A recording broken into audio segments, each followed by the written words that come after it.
Welcome, ladies and gentlemen. This is Eziel, Lanceron, Mount Tyrannus, and we're going to jump right in. I've had some questions about where to get the Master Glyphs, and we're going to start here in Kaetor. Now, if you look on the map here, in the little red area on the far right side is actually Forge Heart. So this is exactly where you want to go to talk to the merchants and also start the Temple of Temerity. Now, how do you get the badges for Temple Temerity? You go into the Gatekeeper here, Iber, and if you are able to defeat 2 of the bosses, you'll at least get, I think, 3 badges apiece. If you complete the entire dungeon, you'll get 5 badges apiece. There's practicum badges, and then there's also dire badges. So make sure you try to rack those up as easily as you possibly can.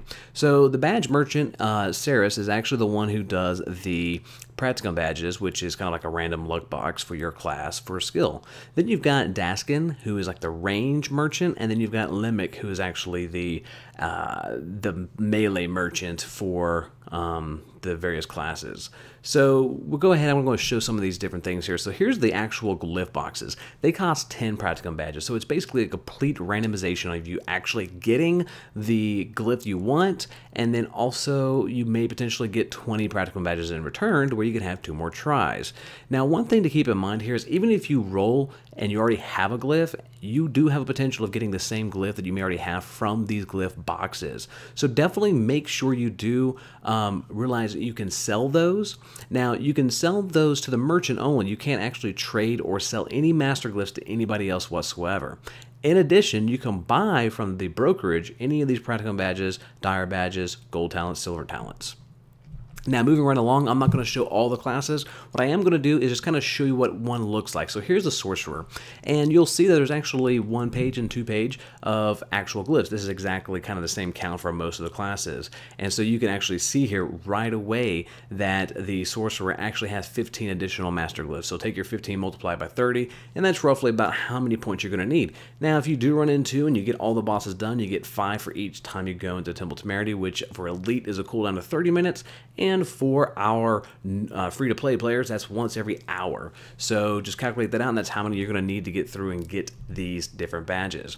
Now we're going to move right along and get into Almathea. Now this is a second portion of where you can get Master Glyphs. This is one of the newer areas here, and so the name of the dungeon is Sirjuka Gallery. In order to actually do Sirjuka's Gallery, when you hit 60, you're going to get a quest. You're going to go to Almathea headquarters, which is located down in the bottom side of the map. So make sure you go there, talk to Freya, get that quest, and go through those motions, or you will not be able to go into Sirjuka's Gallery.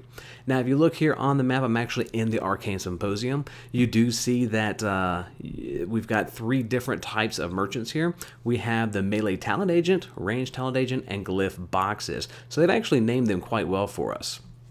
Now, the first thing is, of course, same thing. You've got these Warriors Reward Glyph Boxes, Lancer Reward Glyph Boxes. You need 15 silver talents in order to actually get these.